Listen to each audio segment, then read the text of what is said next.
মানুষের শরীরের যে সমস্ত অবাঞ্ছিত পশম বা লোম আছে, যেগুলো ছাঁটার, যেগুলো কাটার, পরিষ্কার করার নির্দেশ আসছে, সেটা বগলের নিচের পশম হোক, নাভির নিচের পশম হোক, এগুলোকে পরিষ্কার করার জন্য আজকাল হেয়ার রিমুভাল পাওয়া যায়। এক ধরনের আপনার ক্রিম পাওয়া যায়। এই ক্রিমটা মাখায় দিয়ে এরপরে কিছু দিয়ে টান দিলে এগুলো পড়ে যায়।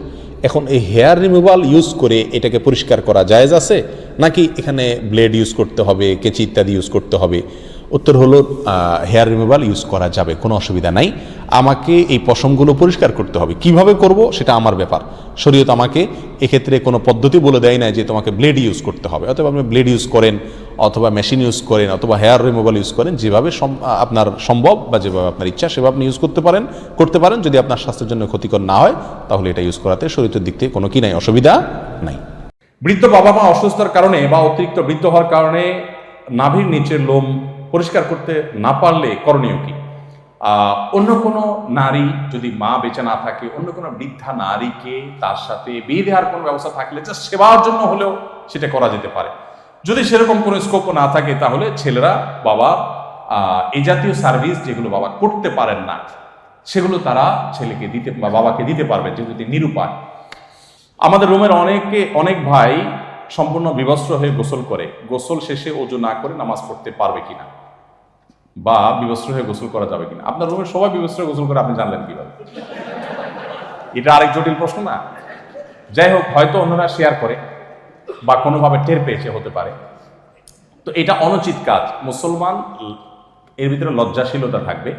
নবী করিম সাল্লাল্লাহু আলাইহি ওয়াসাল্লাম বলেছেন, তুমি যখন একাকী থাকো, কেউ থাকে না, তখন আল্লাহকে অন্তত তোমার লজ্জা করা উচিত, নিজের প্রতি একটা লাজ থাকা উচিত। এই জন্য আপনি একটা গামছা বা কিছু একটা পরে তারপরে গোসল করবেন।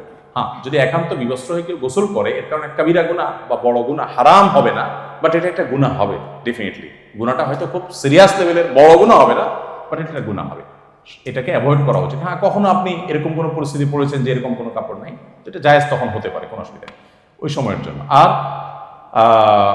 অজুর ব্যাপারটা হলো যে গোসলের সাথে, সুন্নাহ সম্মত গোসলের সাথে অজু বাই ডিফল্ট হয়ে যায়। কারণ সুন্নাহ সম্মত গোসলের প্রক্রিয়া কি? শরীরে কোথাও নাপাক থাকলে আগে ধুয়ে ফেলবেন, 2 হাতের কবজি পর্যন্ত ধোবেন, কুলি করবেন, নাকে পানি দিবেন, মুখ ধোবেন 3 বার, কোণে পর্যন্ত 2 হাত ধোবেন, মাথা মাসে করবেন, 2 পা ধোবেন, বাস।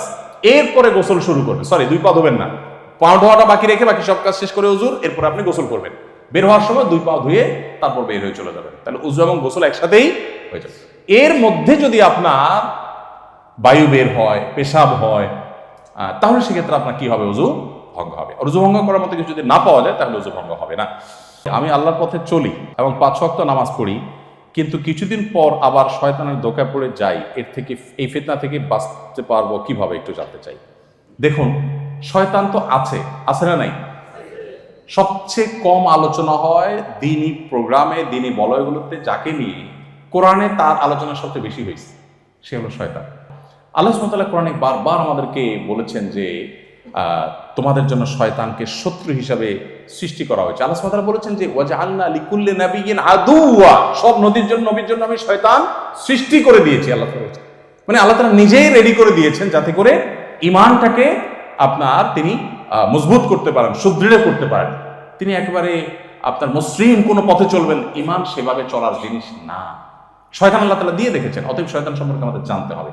তো আপনি ভালো পথে চলতে গিয়ে আবার খারাপ পথে চলে যান, এটার কারণ কি? এটার কারণ হলো শয়তান আপনাকে পেছন থেকে কি দেয়? প্ররোচনা দেয়। সতর্ক থাকা দরকার।